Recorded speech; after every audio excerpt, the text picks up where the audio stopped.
things.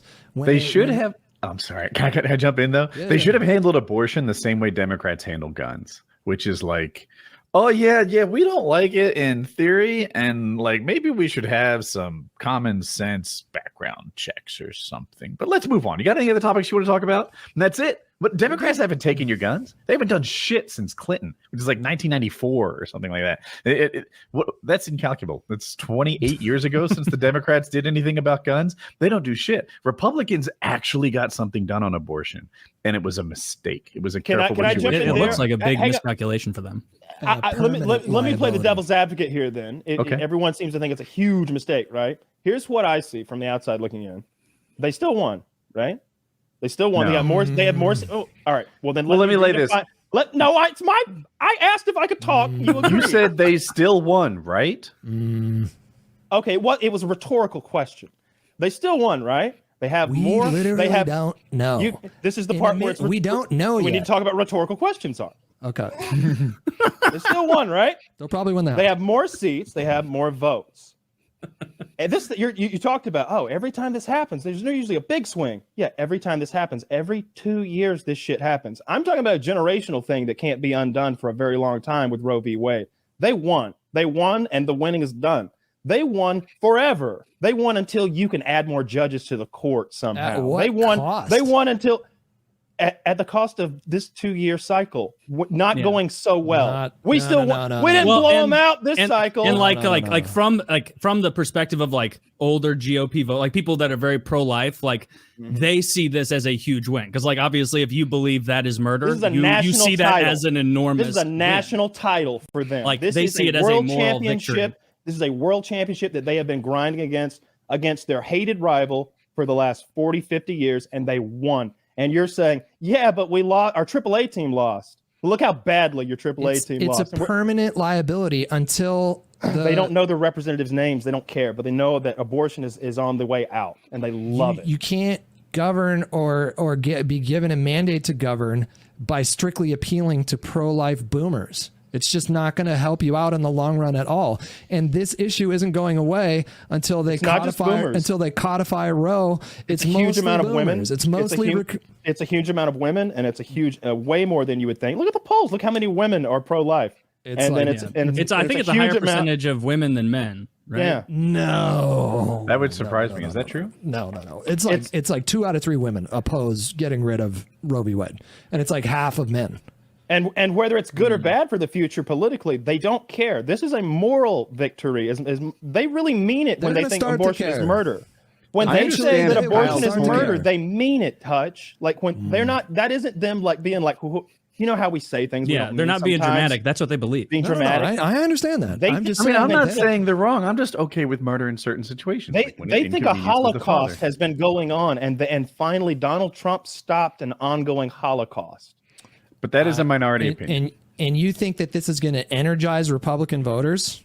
I think that it doesn't matter because the game's over. The Supreme Court is not over. It doesn't matter. You've got 2 branches, and then you've got the executive. The Supreme Court clearly nullifies all of those, and Donald Trump made sure that he won that. So how do you win? Unless they codify, you can codify Roe. You can write it. You can write. Do they have the votes? No, they do not. Okay, then. But do you understand? This is something that energizes Democratic voters, and it will continue to energize them every 2 years because there's going to be these stories coming out of Ohio of fucking 12-year-old girls forced to give birth and shit. And it's not going to stop. And it's just a permanent liability until it gets codified. So now Democrats have the same fucking carrot that the Republicans were dangling. If you elect us, appealing to their sort of evangelical. We'll go back the other way. They're doing that now. Now the ball's in the Democrats' hand, and they get to tell people they will codify Roe if you give them a filibuster-proof majority in the Senate and a majority in the House and a president. Wow, that's 60 in the Senate, isn't it? It is. Yes, it's pretty rare, but it happened with Obamacare. Well, now you have 2009. Now it happens though. That's the thing. It did. I mean, it happened like 10 years ago, like you said. So let me ask 12 you years this: ago. like we're talking about here, so the Republicans probably know that they should make sure that doesn't get codified, right? Can't they preemptively make sure that doesn't matter? It's a losing issue. It's a losing. They don't care about losing, Hutch. I promise you, Mitch McConnell and Kevin McCarthy care about losing. I love just if we could look at this graph for a second, like the 55% like all America, like pro-choice, 39% pro-life. Like, I love the 5% at the bottom. I can't be bothered. Yeah, this is for the birds. That's the stable number. That bump is not going away. And you know who was the biggest? I probably don't even have to tell you about it. The age group of people in this country that swung the hardest for the Democrats were fucking young people. 35 and under swung for the Democrats by the highest margin ever. And they registered a shitload of people in these states that are now passing laws to restrict or outlaw abortion. It is energizing Democrats, and it will not go away. It's just like this permanent thing that Democrats can point to. No, you're right about that. But in the meantime, the Republicans aren't going to be energized. They're going to change huge tentpole like laws. They're going to go after affirmative action. They'll get that, and they're going to take several more things away. And it won't be like, yeah, we're getting energized 2, 4, 6, 8, 12 years from now. We're codifying a thing that'll get your bee and be in your bonnet. In the meantime, laws are changing. The more these outrageous ways of Supreme life Court, are altered. The more these outrageous Supreme Court decisions are dropped that are wildly out of step with American approval disapproval ratings, is the more ammunition you're giving to people like AOC and whoever that say we should expand the court. Hutch, pause on that idea. We're all the center of our own universe. To me, getting rid of affirmative action is popular, not unpopular. How do you see it? I don't think that's true. You think affirmative action's popular? I'd have to look it up. I suspect that where you are in LA, it's like everyone thinks this is a good idea. And where I am in Raleigh, no one thinks it's a good idea.